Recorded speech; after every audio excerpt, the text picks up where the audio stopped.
There is a very specific hallucination that happens when you are broke.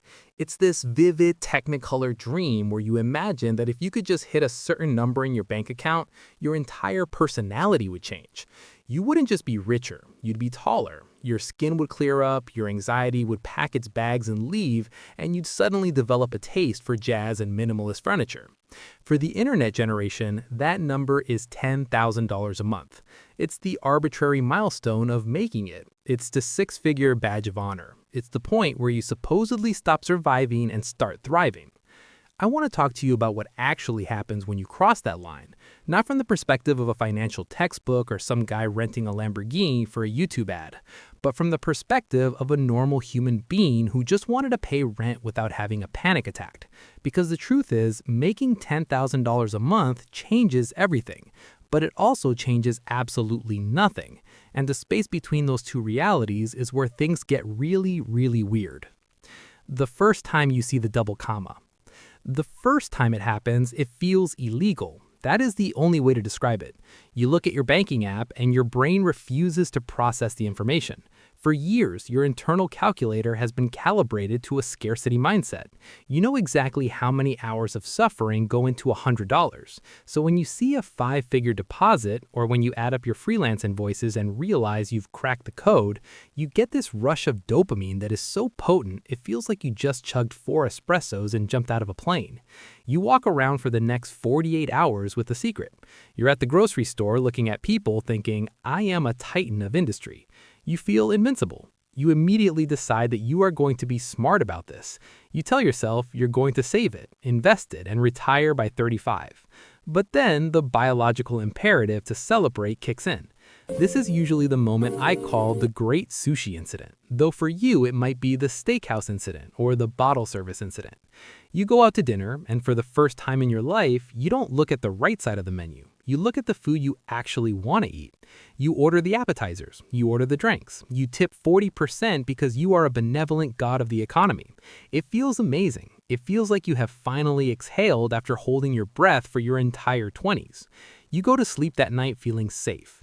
And that safety is real. The silence of not worrying about rent is the most luxurious sound in the world. But that feeling of euphoria, it has a shelf life of about 3 days. The lifestyle creep that you swore wouldn't happen. Here's the thing nobody tells you. You are terrible at math when you have money. When you were broke, you were a mathematical genius. You know exactly how much you could spend on lunch to the penny. But when you start making 10 grand a month, your brain plays a trick on you. You start rounding up. You start justifying. It starts with the small stuff. You stop buying the generic peanut butter. You buy the organic almond butter that costs $14 a jar because, hey, your health is your wealth, right? You stop taking the bus with 3 transfers and start taking Uber because your time is valuable now. You start buying the nice socks, the nice coffee, the nice wine.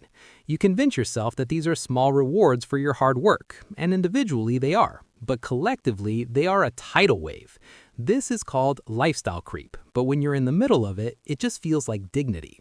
You tell yourself, I work hard. I shouldn't have to sleep on a mattress that hurts my back. So you buy the $3,000 mattress. Then you need the sheets to match the mattress quality.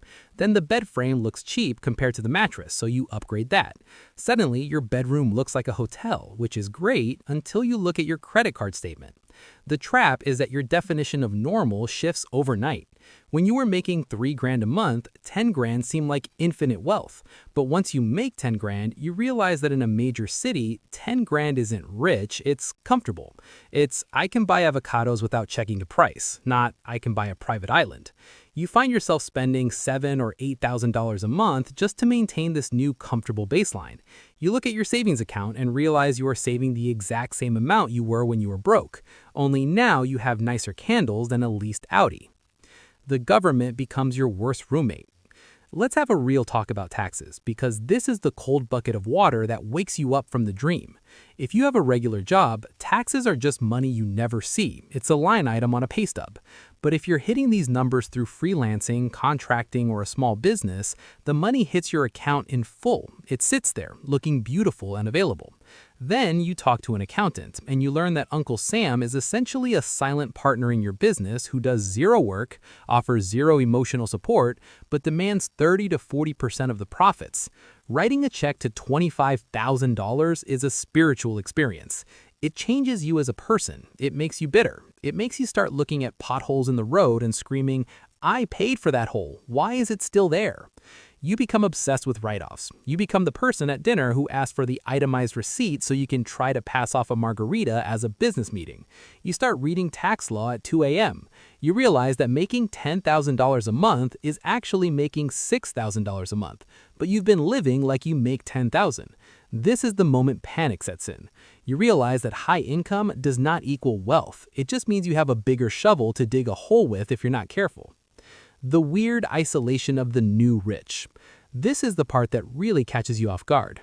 You assume that making money will make you more popular, and in a superficial way it does.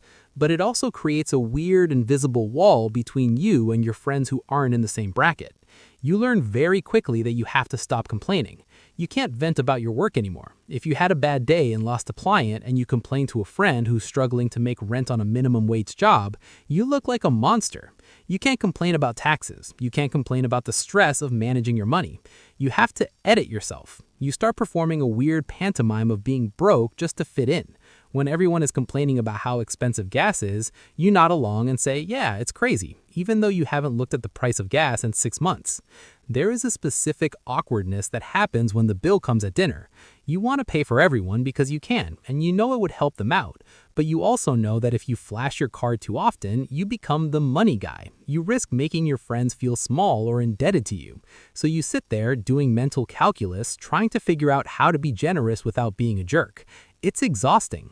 You eventually start seeking out other people who make money, not because you're a snob, but because you just want to have an honest conversation about how annoying quarterly estimated tax payments are without being judged. You realize that money changes the texture of your relationships. It solves some problems, but it creates a strange sort of loneliness where you feel like you have to hide your success to keep your connections authentic. The myth of the 4-hour work week. The internet sold you a lie. They told you that once you hit this income level, you'd be sipping coconuts on a beach while your phone dinged with passive income notifications. The reality is that to make $10,000 a month and keep making it, you have to work harder than you ever have in your life. Unless you inherited money, you are trading high-value skills or running a high-stress operation. You don't get to clock out anymore. The weekend is just a concept. It's a myth. You might be physically at a barbecue on a Saturday holding a burger, but mentally you are drafting an email to a client who is unhappy. You are constantly strategizing. You are constantly worrying that the faucet is going to turn off. When you're broke, the worst case scenario is staying broke. When you have money and the lifestyle to match, the worst case scenario is losing it all and having to go back. That fear is a powerful, stressful motivator.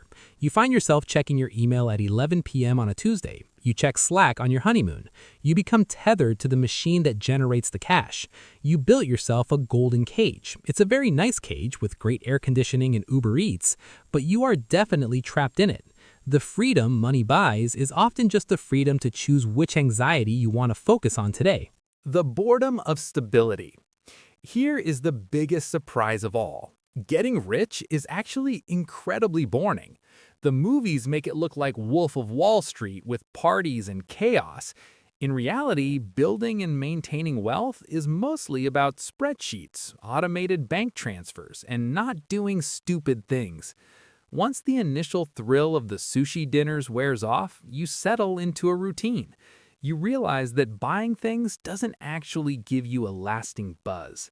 You buy the new iPhone, and it's cool for about 4 hours, and then it's just a phone. You buy the nice car, and for a week you feel like James Bond, and then you're just a guy stuck in traffic in a nicer seat.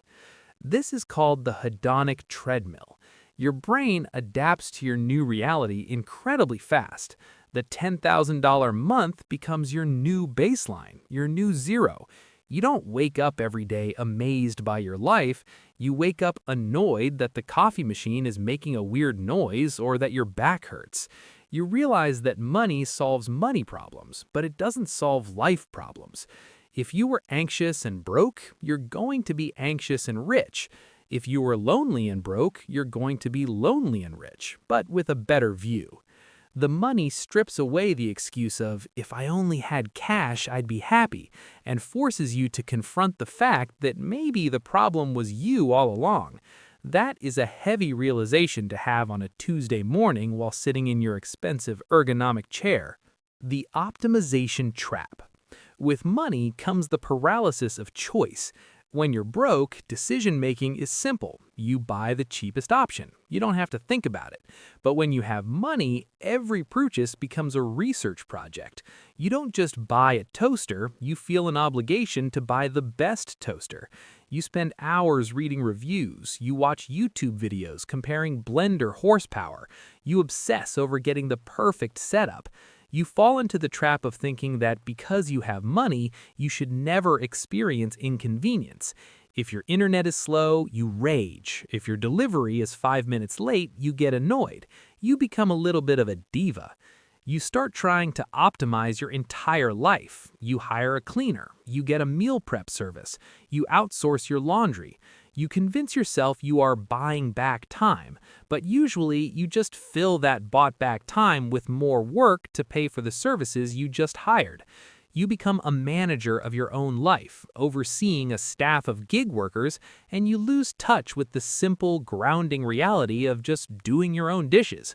You become efficient, but you don't necessarily become happier. The turning point, when you actually grow up. If you survive the spending spree and the tax shock and the existential boredom, something cool eventually happens. You stop caring about looking rich. You realize that the guy in the Gucci loafers is probably in debt up to his eyeballs, and the guy in the stained t-shirt might be a millionaire. You learn to respect the quiet power of having a safety net. You start to view the money differently. It's not for buying stuff anymore, it's for buying no. That is the ultimate luxury, the ability to say no to a client you hate, the ability to say no to a project that sounds draining, the ability to say no to an emergency ruining your life because you have the cash to fix it. You realize that the real flex isn't the car, it's the fact that you sleep 8 hours a night. It's the fact that when your car breaks down, you just call a tow truck and don't cry on the side of the highway. The anxiety lifts, not because you're buying champagne, but because you know you're okay. So, what's the verdict? Life after $10K a month is better, absolutely. Don't let anyone lie to you and say money doesn't buy happiness. It buys the resources to deal with unhappiness. It buys therapy, it buys health, it buys safety. It removes the low-level hum of survival panic that sits in the back of your brain when you're poor. But it's also funnier, weirder, and more mundane than you expect. You're still you. You still have to call your mom, you still have to do the dishes, you still have to figure out what to do with your life. You just get to do it all with really high-quality noise-canceling headphones. The journey to $10K a month is about chasing a feeling of freedom. And the irony is, once you get there, you realize you have to build that freedom internally, because the money just builds a higher wall around the same old you. So go get the money. It's worth it. Just don't expect it to save your soul. It's only going to save your credit score. And honestly, that's plenty.